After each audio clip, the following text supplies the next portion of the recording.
So, it's December 10th, 2017. It is currently 5:13 p.m. What we're about to enter in this next week of trading is trading based on the fact that Bitcoin futures is happening right now.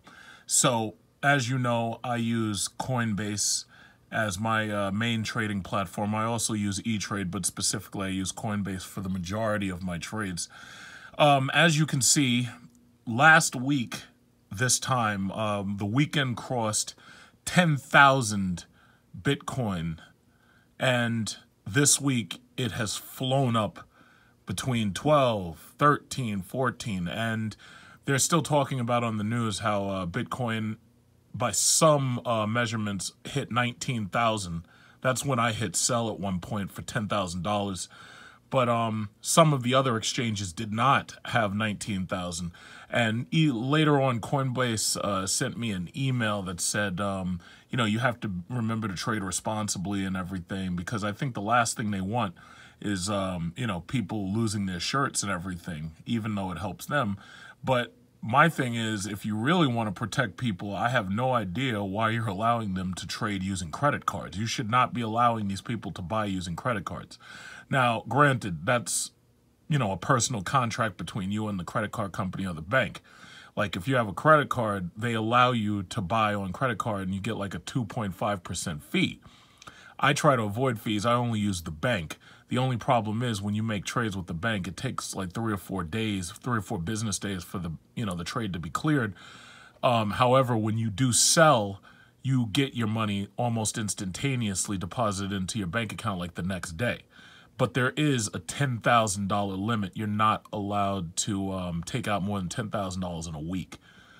So, as you can see, Litecoin has shot up from $99 to $160, but it dropped back down to $148. I believe it went to $168, dropped back to $148.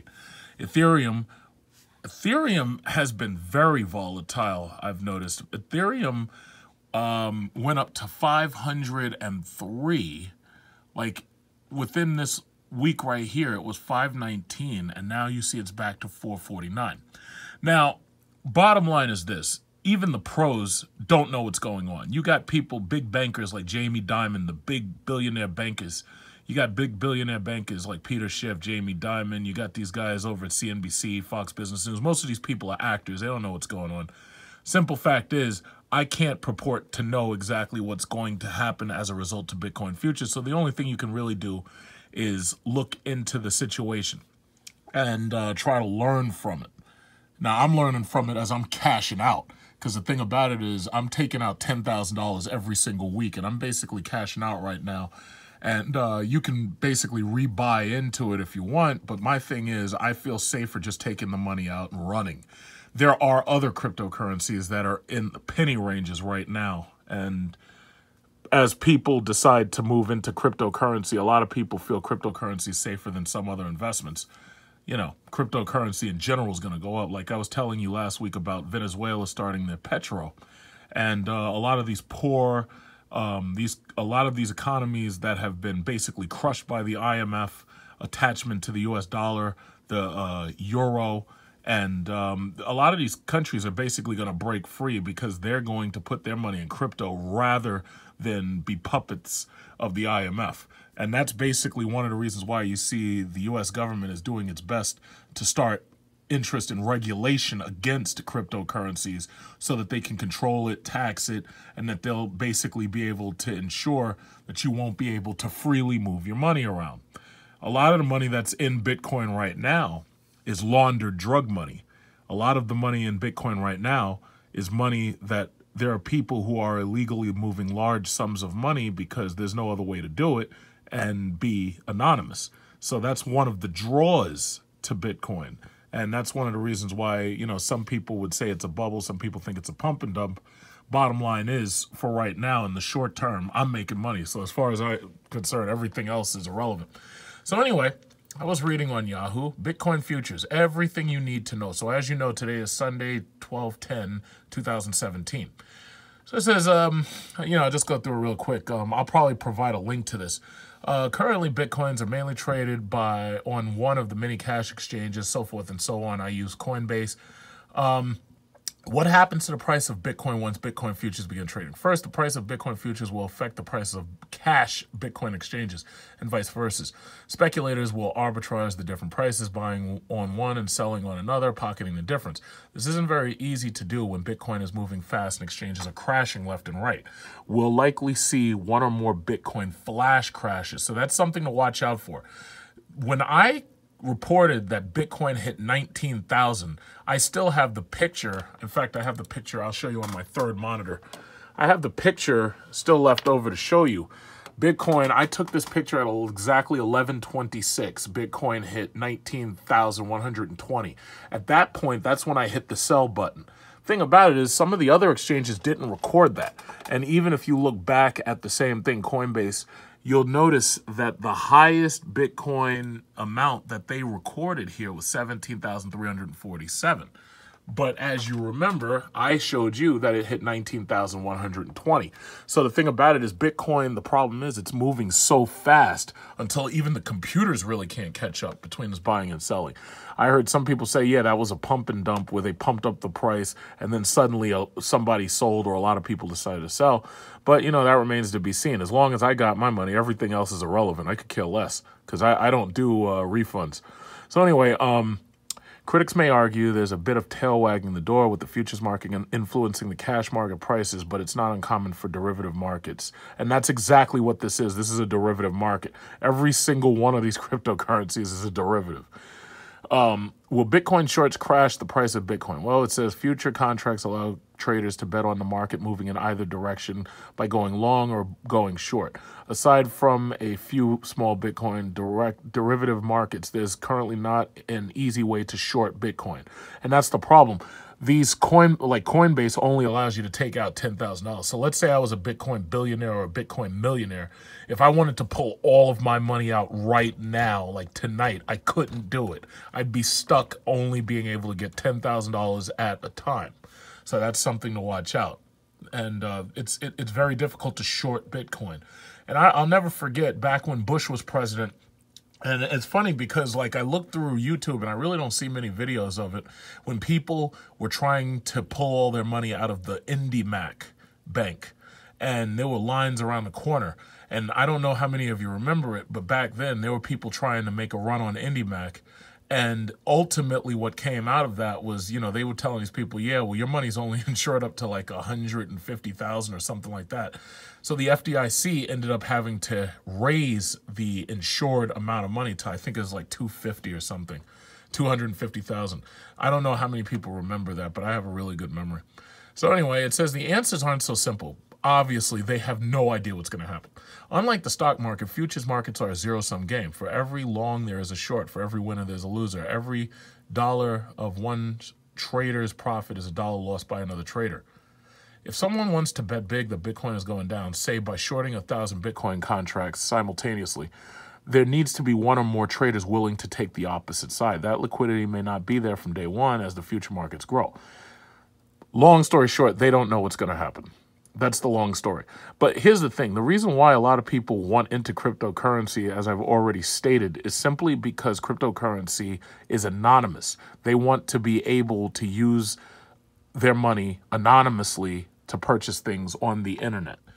And if the government moves into cryptocurrency, taxing it, regulating it, and doing other things to screw with it. And basically, you already know, the only thing they're interested in is getting their cut out of every dime spent. So basically, that violates double taxation. Like, even during the Civil War, we didn't tax people twice on their money.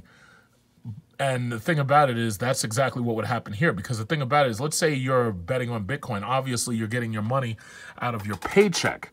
If you're getting your money out of your paycheck, you've already been taxed by withholding. So why should you get taxed twice simply because you decide that you want to trade Bitcoin or you want to trade like Litecoin or Ethereum? You shouldn't be taxed twice. And that's one of my problems. My problem is as much money as I'm pulling out, I can't spend any of it. I have to wait until April in order to find out what my tax liability is so I don't end up getting fucked in April. And I already know I'm going to owe the state, but, you know, I don't know exactly how much until I get to April. So I have to wait until I do taxes in February. But basically tonight, you're going to see some major movements starting on Bitcoin. Now, either it's going to go down in a major way or it's going to go up in a major way, and you just don't know what it's going to do. So one thing I think a lot of people have been doing is they've been shorting out of Bitcoin and they've been dropping some money into Litecoin, which is probably why it shot up to 168 so quickly. As you can see, well, see, I saw 168, but right now it's only reporting 166. I notice Apple stocks on my iPhone is slower than Coinbase. Coinbase is a little bit closer to real time, but even it's not real time. So basically, this week is going to be really interesting. So basically, I just want to take a snapshot of where we are when I end this video. Bitcoin right now is 15,250, Ethereum 451, Litecoin is 149.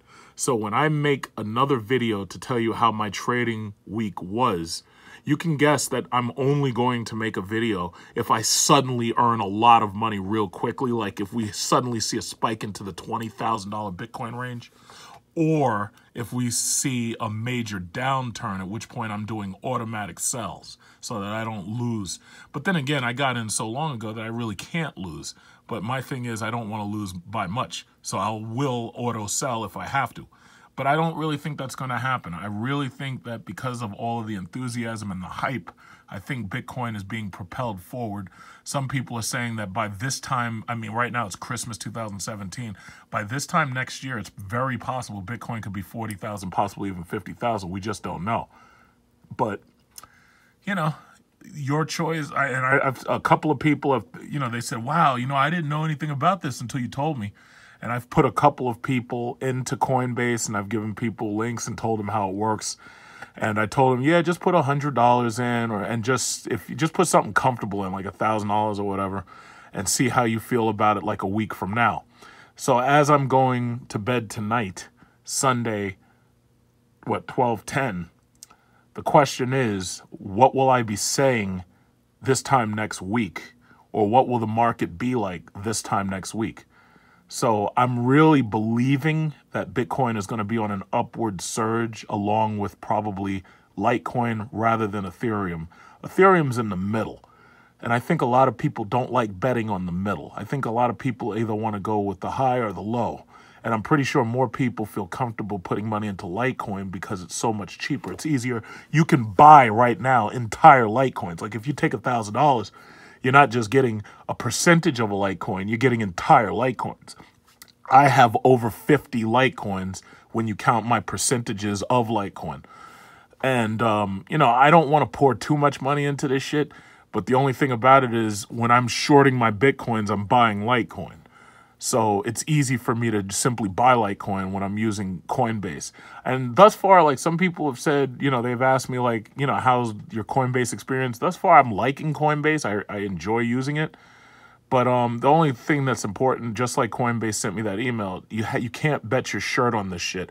Me personally, the money's not coming directly out of my pocket or paycheck. I'm getting YouTube money, and I'm taking the YouTube money, and I'm investing in this stuff. So when I get like $1,000 or $2,000 out of YouTube, I shot these videos off of my cell phone.